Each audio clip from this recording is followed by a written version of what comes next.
And you know what Gebhardt said to me? You know what Dr. Gebhardt said? He wrote me a letter, which I wish you had up there too, in which he said that oral and manual techniques were used on the children. Now, Phil, I'm going to say that once more. I'm going to say that once more. And if I'm wrong, let them sue me. He said oral and manual techniques were used on those children.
Alfred Kinsey took away my innocence that I didn't even know I had.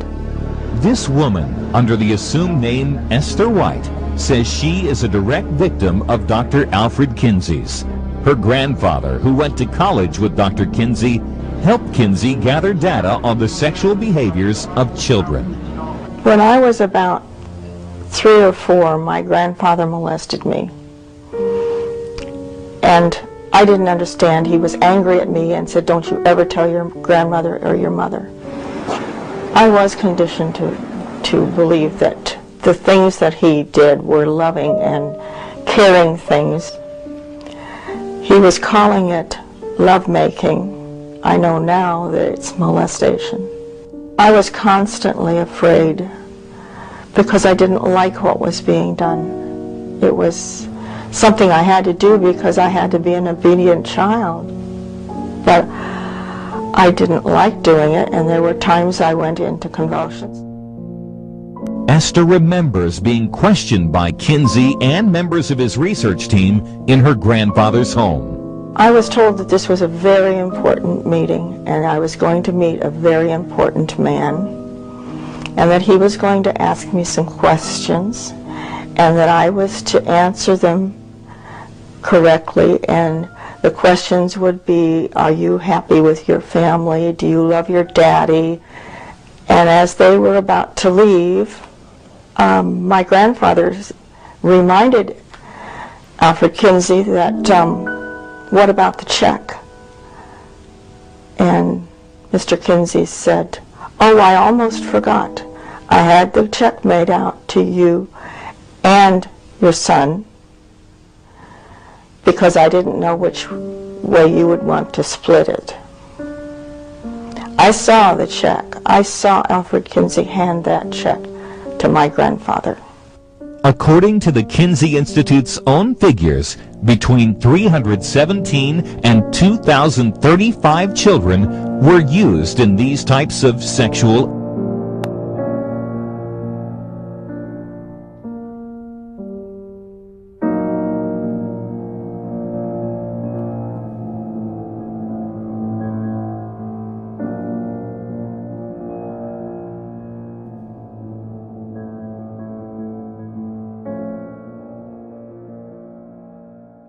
the legal profession that no bar association, law school journal, or lawyers committee can consider sex laws without the Kinsey study. According to Westlaw, the most widely used legal database, between the years 1982 to 2000, there were approximately 650 citations to Alfred Kinsey. The model penal code that was adopted just after 1955 was based on Kinsey's research. This is a flow chart I put together to describe how the Kinsey research gutted American laws. Through the American Law Institute, ALI, the American Law Institute Model Penal Code, 1955, That was where protections were then removed for women and children from American law system. The U.S. justice system from 1948 to today, that's what this is about. After publishing his reports, Kinsey traveled the country, giving lectures at universities and testifying before lawmakers.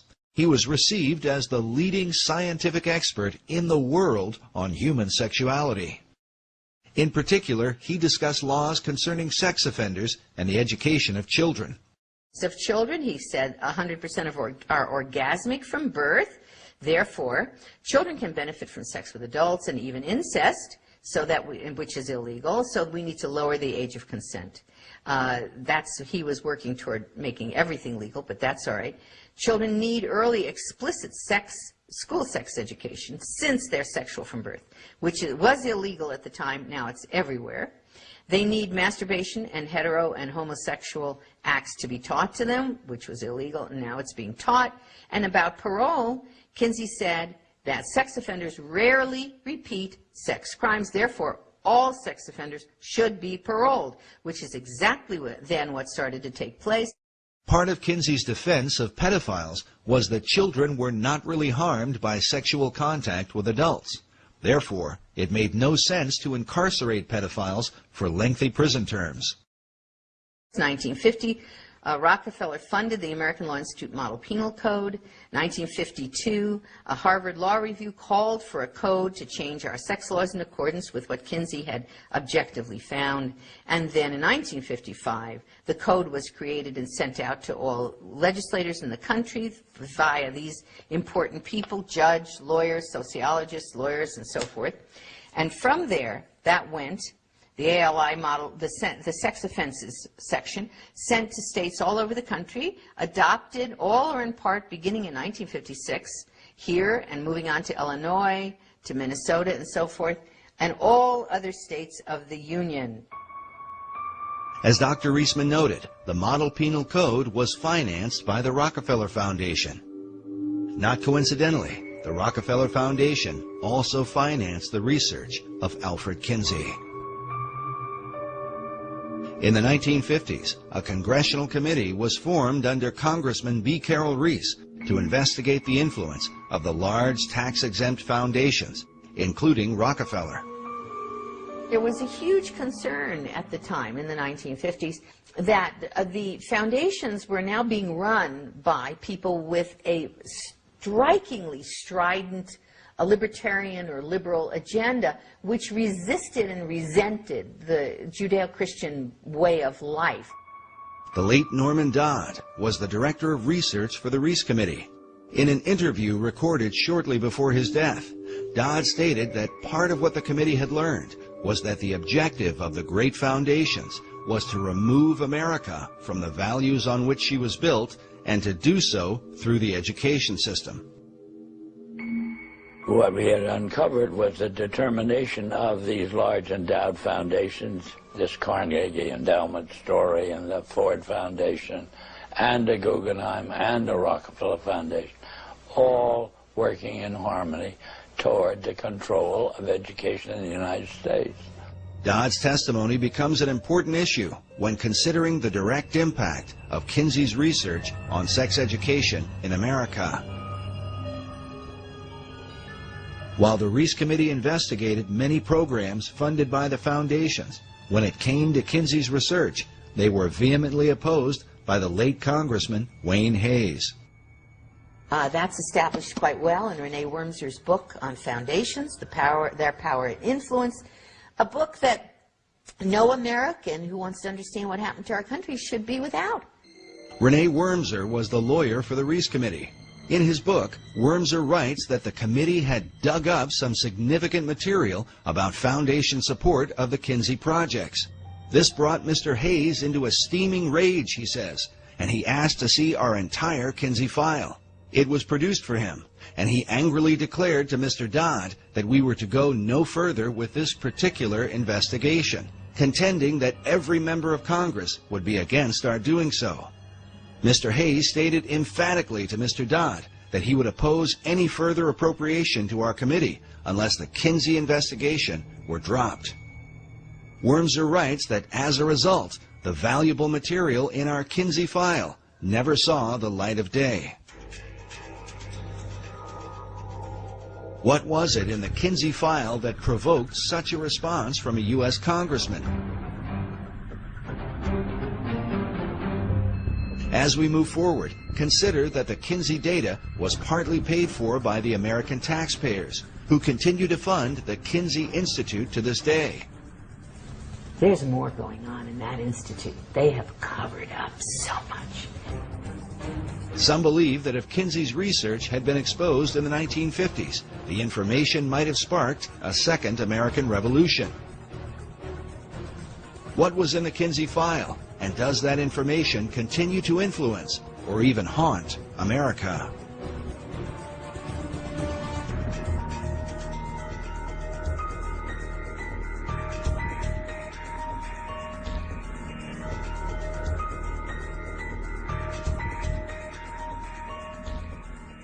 Through the 1930s and 40s, Alfred Kinsey conducted thousands of interviews with both men and women, taking, as he called it, their sexual histories.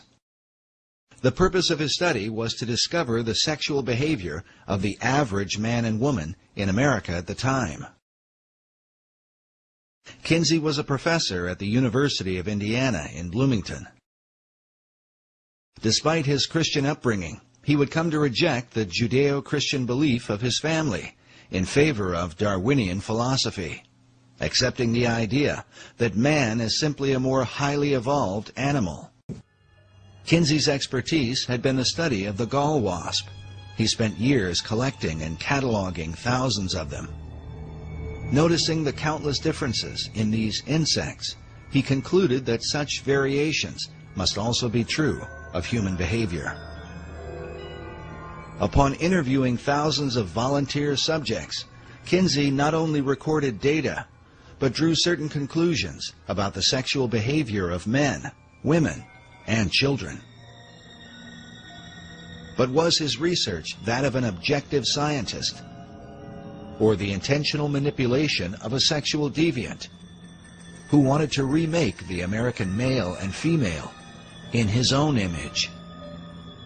Kinsey has legitimized the free sex revolution, and he did it through academia. But what's interesting, according to research that's been done on this gentleman, this guy was a pervert himself. Kinsey's critics claimed that his real motive was not science, but a social agenda to change the morality of America, something admitted by Kinsey biographer Jonathan Gaythorne Hardy. It's abundantly clear as you go into it that there was a very large social agenda. He didn't just want a greater tolerance and sanity from understanding the facts of sex. He thought it was quite monstrous the way homosexuals were regarded. In general, there was a very powerful social agenda, which is perfectly plain when you read the book, from the polemic right the way through it, and was perfectly plain at the time to the people who worked with him. When the Kinsey reports were published, they shocked the country, because the behavior that Kinsey described did not at all represent what most Americans believed about their own sexuality. Consider that Kinsey was documenting the behavior of the World War II era, those that Tom Brokaw called the greatest generation. Among Kinsey's more controversial claims is the idea that 10% of American men were fully homosexual for at least 3 years of their life, while 37% of American men had engaged in homosexual contact to the point of orgasm at least once in their lives. Later studies would place those numbers much lower, with only 1% of men in the U.S. claiming to be homosexual, while only 2 to 3% admitted to some kind of homosexual activity in their lifetime. Nevertheless, Kinsey's data was seized upon by men like Harry Hay, who read the Kinsey reports, left his wife and children, and went on to found the gay rights revolution that began in the 1960s. To this day, the gay rights movement is largely based on Kinsey's data. Kinsey also reported high levels of premarital sex, claiming that 69% of American men had visited prostitutes and that 50% of married men were guilty of adultery. Again, a later study done as early as 1960 by Phyllis and Eberhard Kronhausen would find that the levels of sexual promiscuity among males were much lower than Kinsey had reported. According to his fellow researchers, the reason for this dramatic difference is because Kinsey manipulated the data, including men from America's prisons, as part of the regular male population. He wrote that he found 1,300 to 1,400 sex offenders that he used as his normal male population. What? In addition to the convicted sex offenders, Kinsey included regular prisoners who were serving time for other offenses, along with 199 sexual psychopaths, all mixed together as part of the regular male population and presented to the American people as the average American male. In this interview for the documentary titled 1 in 10, listen as Paul Gebhardt, who was one of Kinsey's co-authors and a member of his original team, admits to the high percentage of prisoners and their impact on Kinsey's data. With these poorer, lower educational level samples. And when I say poorer, they had, for example, 55% were prison. 55% were prison.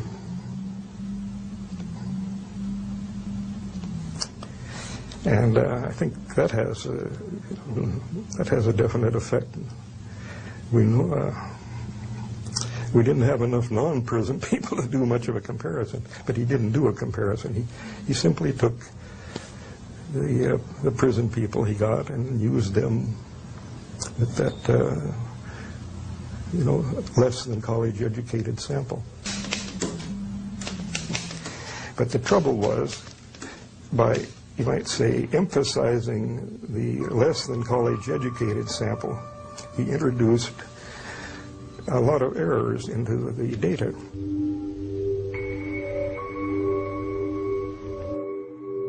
With America's prison population presented as the average male, is it any wonder that laws would be changed to accommodate sexual predators while failing to protect women and children? To create high levels of homosexual activity, Kinsey also went into Chicago's underground, into gay bars and homosexual bathhouses, and incorporated the radically gay population into his regular male data, along with bootleggers, gamblers, male prostitutes, ne'er-do-wells, pimps, thieves, and hold-up men. All this according to his own report. Kinsey used similar tactics to redefine the average American female. They use this picture all the time to try and show the American public that they were interviewing average American women, all right? Except that this was their secretary. Okay, this is a secretary at the Kinsey Institute, and they would always label her as though she was just some average American woman. Sometimes they put Kinsey in the picture interviewing her, and sometimes they put him. And now, after I exposed that in one of my books, the Kinsey Institute has now admitted on its website, they give the name of her so it doesn't look as though they're trying to phony the thing. To create high levels of female promiscuity among American wives, Kinsey redefined married women to include any woman that had lived with a man for at least a year, a broad description that could include prostitutes who had lived with their pimps. In fact, prostitutes were a subculture that Kinsey specifically sought out, mixing them in with the regular female population.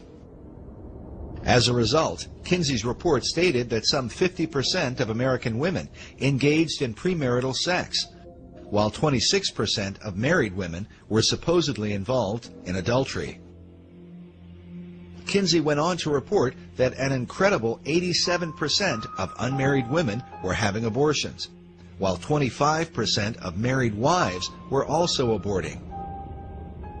It was these high percentages, shocking even by today's standards, that would help to legalize abortion in the years that would follow. He told the legal profession. The findings are so extreme that one child, a 4-year-old, is said to have had 26 orgasms within a 24-hour period. For Dr. Reisman, the obvious question was, where did Kinsey get such information? And I looked at those charts and graphs. I can't tell you how long it took me to try to process what I was seeing. I said, this is the torture of children. At the base of Table 31, Kinsey tells us that the data is based on actual observation of 317 males. Then on page 177 of the male volume, Kinsey writes, "Orgasm is in our records for a female babe of 4 months." But how would anyone recognize such a response in a young child? Kinsey wrote that among pre-adolescent boys and among younger females, orgasm is not so readily recognized, partly because of the lack of ejaculate.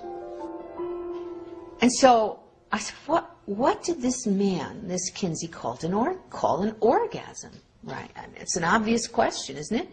I mean, first of all, this was not possible, but second of all, what did he call? Well, I saw he documented it on page 160 and 161 in Kinsey's book, Sexual Behavior in the Human Male. He described specifically what he called an orgasm amongst these children.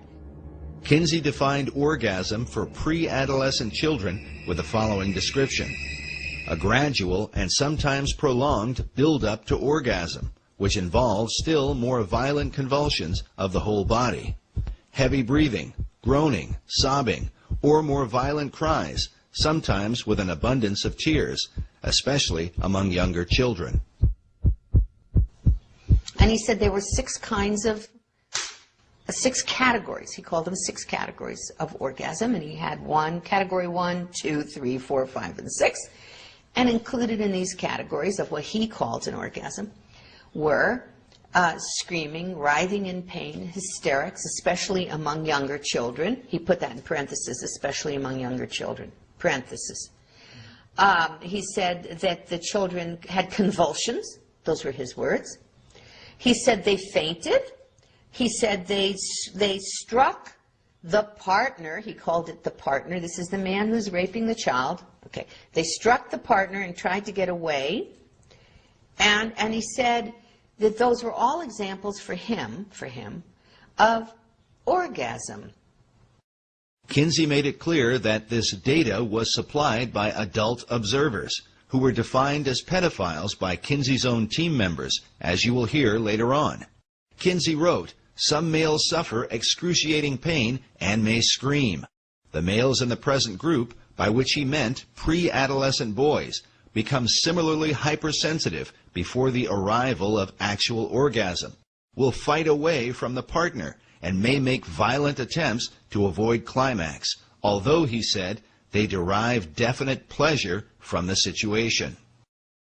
Kinsey biographer James H. Jones was a 1998 Pulitzer Prize finalist for his biography on Kinsey.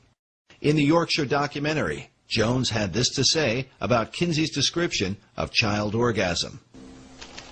If you read those words, what he's talking about is kids who are screaming, kids who are protesting in every way they can the fact that their bodies, that their persons are being violated. At that point, reading that, I said, the only person who could write that would be, number one, a pedophile or a pederast, because these were boys, was homosexual abusive boys, and a sadomasochist. That is, the only human being in the world who could call an orgasm something that involved people throwing up, I mean, having convulsions, fainting, screaming, crying. The only person who could do that is someone who experienced that themselves. And that had to be a sadomasochist. And the only person who could apply their sadomasochism to an infant and a child would be a pederast, a rapist. And that's what Kinsey did in that book. Kinsey's own sadomasochistic tendencies have been documented by a number of biographers.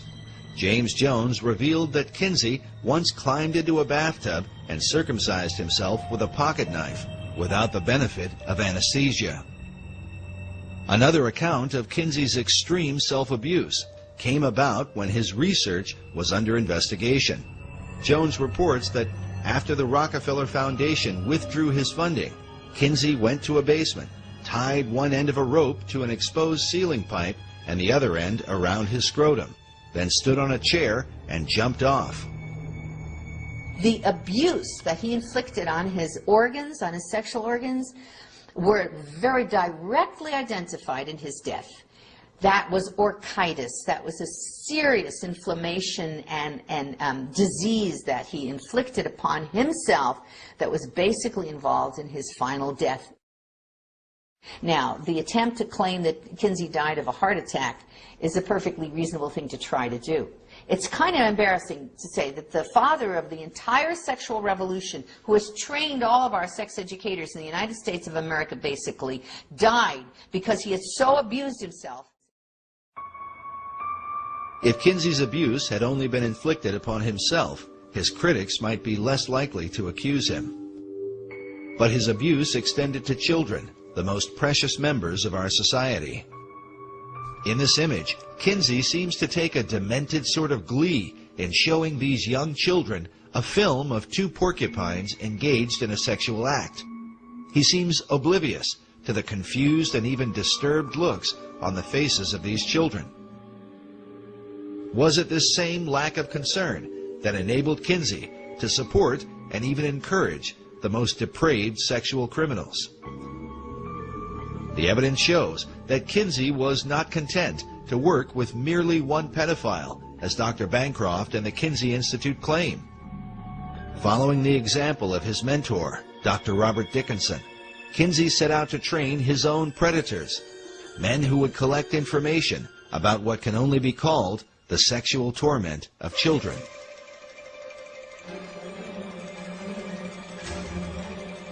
Dr. Clarence Tripp was Kinsey's photographer who filmed and photographed sex scenes in the attic of Kinsey's home in Bloomington, Indiana. In 1990, Tripp was interviewed on The Phil Donahue Show, along with Dr. Judith Reisman, who appeared to defend her first book exposing Kinsey. Well, don't look now, but they're attacking Dr. Kinsey again. The book is titled Kinsey, Sex, and Fraud, The Indoctrination of a People. During the show, as Clarence Tripp began to defend Kinsey's research, even Phil Donahue, with his liberal views on sexuality, became uneasy at some of Tripp's bizarre comments about the molestation of children. We should say that you are the author of The Homosexual Matrix, a book which got quite a positive response from... I want to agree with Reisman on one point.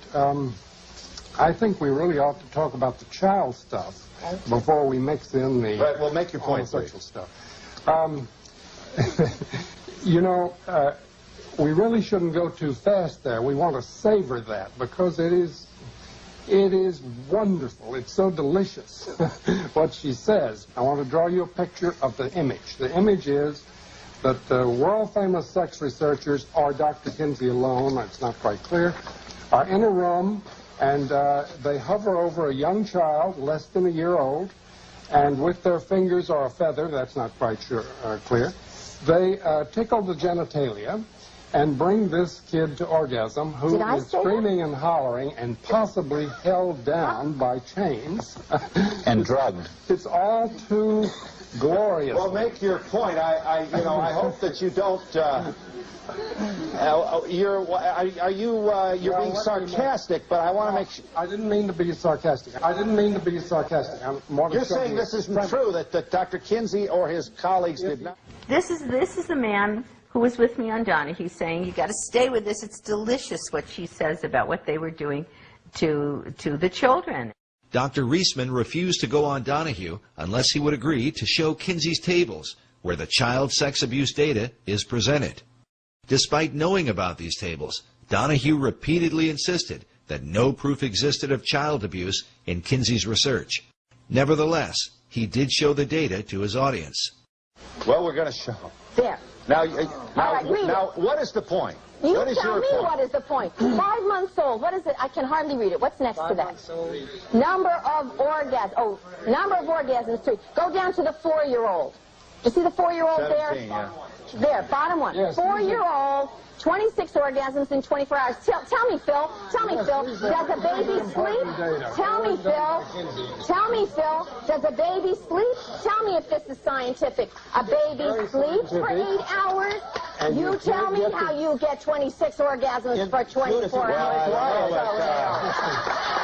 We've got to be able to get a word in edgewise. Just a minute. Sounds like a guest for the Donahue show. And you know what Gebhardt said to me? You know what Dr. Gebhardt said? He wrote me a letter, which I wish you had up there too, in which he said that oral and manual techniques were used on the children. Now, Phil, I'm going to say that once more. I'm going to say that once more. And if I'm wrong, let them sue me. He said oral and manual techniques were used on those children. The letter that Dr. Reisman refers to was written by Paul Gebhardt on March 11, 1981, in which he attempted to explain where the child sexual data came from.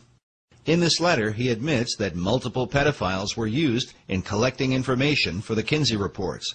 Gebhardt writes, "Since sexual experimentation with human infants and children is illegal, we have had to depend upon other sources. Some of these were parents. A few were nursery school owners or teachers. Others were homosexual males interested in older but still prepubertal children. One was a man who had numerous sexual contacts with male and female infants and children, and being of a scientific bent, kept detailed records of each encounter." Gebhardt went on to say that some of these sources have added to their written or verbal reports photographs, and in a few instances, cinema.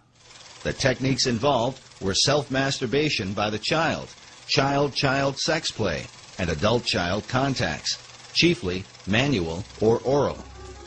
Gephardt's letter clearly refutes the lone pedophile theory of Dr. John Bancroft, but fits in perfectly with what Kinsey documented in Sexual Behavior in the Human Male. Gephardt's mention that photographs and cinema were sent to Kinsey also explains the discovery made by former Kinsey Institute director June Reinisch in 1984. This was Newsweek in '84 when June Reinisch said, that the Institute encourages visitors and so forth. And she says, what's her name? Reinisch says that she found a collection of child pornography so distasteful to Reinisch personally, she couldn't bear to look at it, all right? Now, she's not asking where that child pornography came from, right? But some of it was... Now, she found this at the Kinsey At the Kinsey Institute, yes. Yeah, at the Kinsey Institute. And John Bancroft, who wrote about Kinsey and supported Kinsey for years before he was hired as the head of the Kinsey Institute, right? Who was supposed to be an expert on Kinsey, which was why he was hired by the Kinsey Institute, now suddenly claims that everybody knew all along that these children were being raped by one pedophile. Well, he's the expert on Kinsey. Why didn't he ever write about it before he got hired? Why did he have to go into the Kinsey Institute to look into it if it's all laying out there?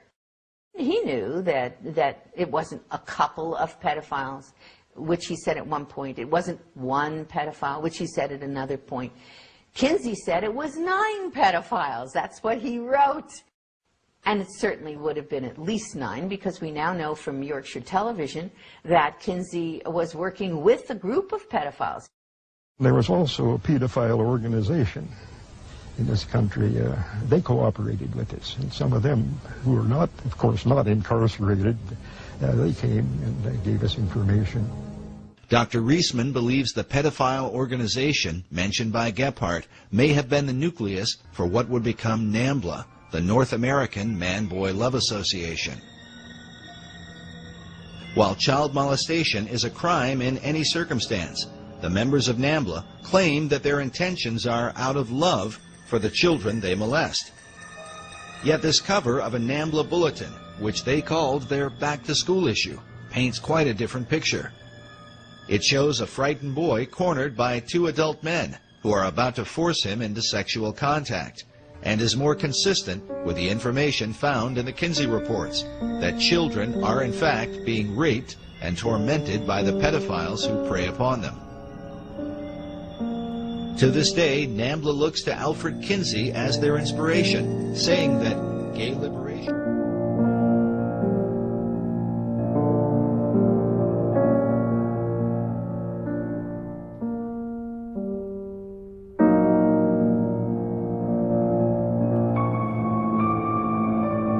In 1994, an underground film was released titled Chicken Hawk: Men Who Love Boys. The film documented the lives of certain members of NAMBLA, the North American Man-Boy Love Association. The word chicken hawk is a reference in the gay community to older men who prey upon underage children, boys in particular. I have all my life been attracted to younger boys. Where are the boys? Boys are everywhere. You don't have, there's not only one single place. There's the mall, the supermarket, the street, the sports event. I can look out my window and see the school, and it's like Moses looking across to the promised land. Now, the Queen's Vernacular was considered to be the #1 gay lexicon dictionary for homosexual language. 12,000 words in this dictionary, and you open it up, and their mascot is, as was the mascot in The Advocate, a boy, Boy Scout in this case, and the 12,000 words that are in here all relate to the in language, the cant that's being used within the homosexual movement amongst homosexuals. What do all these words mean? Well, they had a certain meaning for the homosexual world that the straight world didn't understand. Chicken Hawk: Men Who Love Boys stands as a powerful indicator of the damage done to America in its post-Kinsey era. We remind the audience that the group NAMBLA, who are the focus of this film, claim to take their inspiration directly from Alfred Kinsey. And while many in the gay community would deny that homosexuality is linked to pedophilia, it is worth noting that the very founder of the gay rights revolution, Harry Hay, consistently advocated the inclusion of NAMBLA in gay pride parades. In fact, here is a photo of Hay marching in a parade with the words "NAMBLA walks with me" written on his back. Needless to say, Hay had been persuaded by his chief influence, Alfred Kinsey. Like Kinsey, many pedophiles refuse to acknowledge that their sexual involvement with children qualifies as child molestation. Kinsey said some of the most brilliant things imaginable about that. Pedophilia is an almost non-existent kind of crime, and the thing that he hated most about it is that people use words like child molestation. What is that? Nobody knows. Abuse of children? Are they talking about bollocks them against the ear or hitting them with a stovepipe? Are they talking about tickling them a little? Are you talking about fondling? You're going to put fondling and death attacks in the same group? As Kinsey said, by this kind of paranoia, you do the child more damage for life than all the pedophiles in the world would do.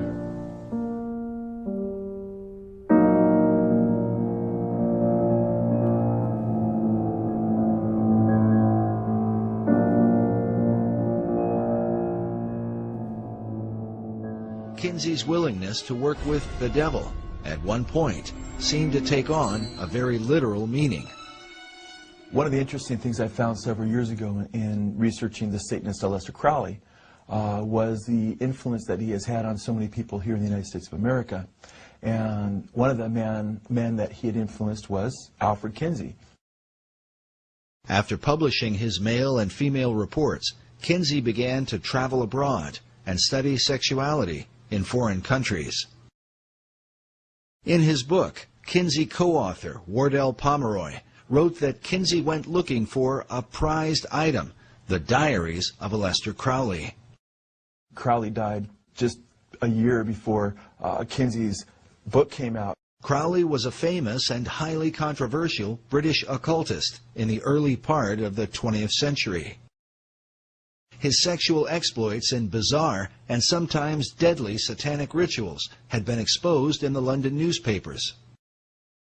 He also talked about taking a virgin and having sexual relations with her, and then upon a climax, to actually murder her, cut her in 6 pieces, and put the names of the various demon gods on those 6 limbs, those 6 parts of her body. Taking the name for the Antichrist in the Bible, Crowley called himself the Beast 666. His famous saying was, "Do what thou wilt shall be the whole of the law," by which he justified all forms of immorality. Crowley had a sex temple and had practiced group sex and orgies and what have you, and so-called sex magic. Crowley was into pedophilia. He was into justifying his pedophilia. In fact, he had said, "Let me seduce the boys of England."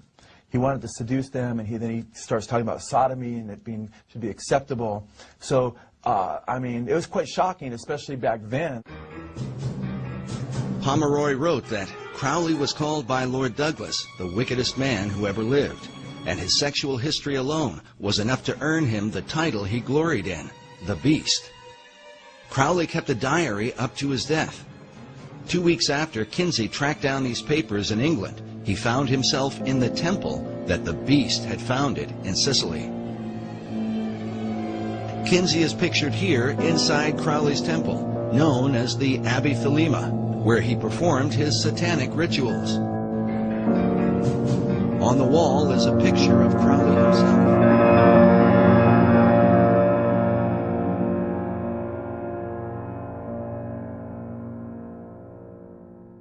What they were getting in their house, what their sons were seeing, what the uncles were seeing, what the boyfriends were seeing, was how to sexually abuse a child and laugh about it.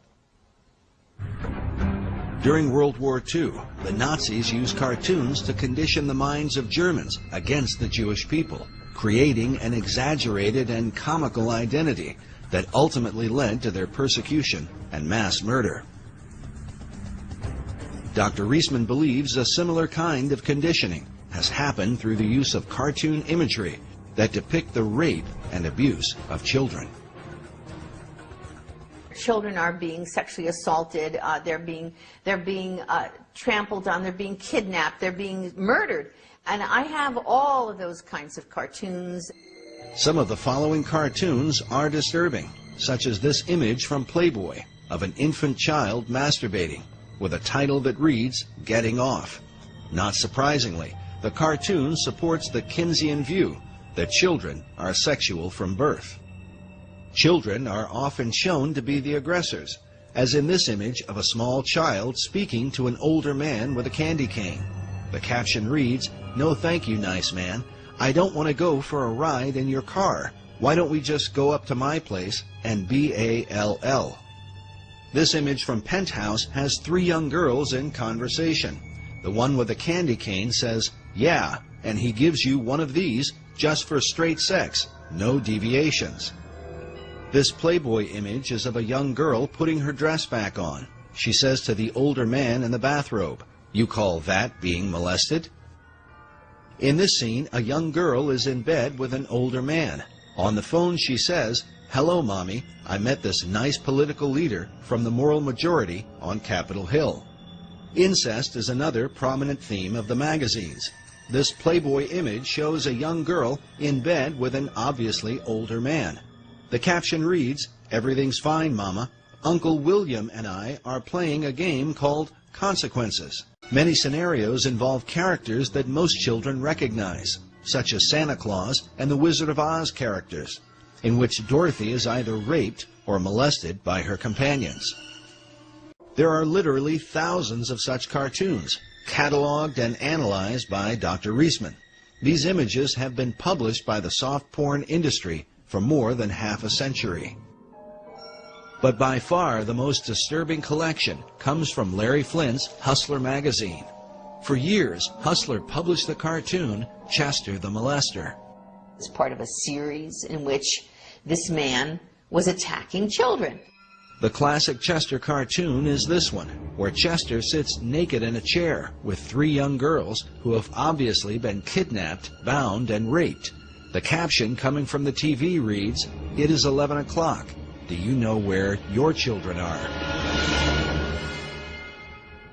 Dr. Reisman believes that because of suggestive imagery like this, many parents don't know where their children are.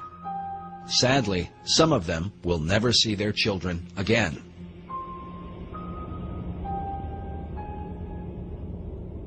Chester the Molester was the invention of Hustler's head cartoonist, Dwayne Tinsley, shown here in the 1985 documentary, Rated X, where he explains the character of Chester. And Chester's the character that I do for the magazine. You have this dirty old guy that would do anything to trap a young girl. When you say young girl, how young do you mean? Well, at that particular time, he was after the younger ones, 10, 12. His idea is that he wants to get all little girls. First of all, if he's going to trap a little girl, you know, the idea for him would be to knock her out or something. I don't know. I mean, he didn't have to actually use a club or a bat. He could have smacked her, but just the idea of the bat is a little goofier, would better than a baseball bat. I mean, it was just always with him. He was going to hit the little girl over the head with, trap her, hit the little girl with his club, and drag her off to his lair, as it were. Whether she was going to have fun or not, it was never established. This same attitude seems to have carried into Tinsley's own life. 4 years after appearing in this documentary, Tinsley's daughter would testify in court that she had been repeatedly raped by Tinsley himself. In 1989, Dwayne Tinsley was tried and convicted as a child rapist, in part because of the research on his work done by Dr. Reisman. There's just no question at all that those cartoons that we showed, that they showed the jury, were absolute evidence of the crimes he had committed on his daughter, as testified by his daughter. During the trial, the jury was shown one of Tinsley's cartoons, which depicted a father molesting his teenage daughter. The caption reads, "Gee, I'd love to go to the drive-in, Tommy, but my dad has some, extra household chores for me tonight." In court, Tinsley's daughter claimed that her father showed her this cartoon and said to her, "This is you and me." The Associated Press reported that Tinsley often said, "You can't write this stuff all the time if you don't experience it." There's no normal human being that can draw those things, that can put that kind of idea out there to the public, who is not experiencing that themselves. No, that's just not going to happen. But Tinsley was not alone. His employer, Larry Flint, was also accused by his daughter, Tanya Flint Vega, in her book, Hustled, in which she claimed that her father used the Chester the Molester cartoons to introduce her to the idea of sex, and then raped her when she was only 9 years old. Like many pedophiles, Larry Flint was never charged with a crime and openly denied his daughter's allegations. Even Hugh Hefner is said to have been guilty of statutory rape. According to biographer Russell Miller in his book, Bunny, The Real Story of Playboy, Hefner himself enjoyed making love to a schoolgirl who had attended his daughter's Sweet 16 birthday party. Miller's evidence was based on the testimony of the staff that worked in the Playboy mansion at the time.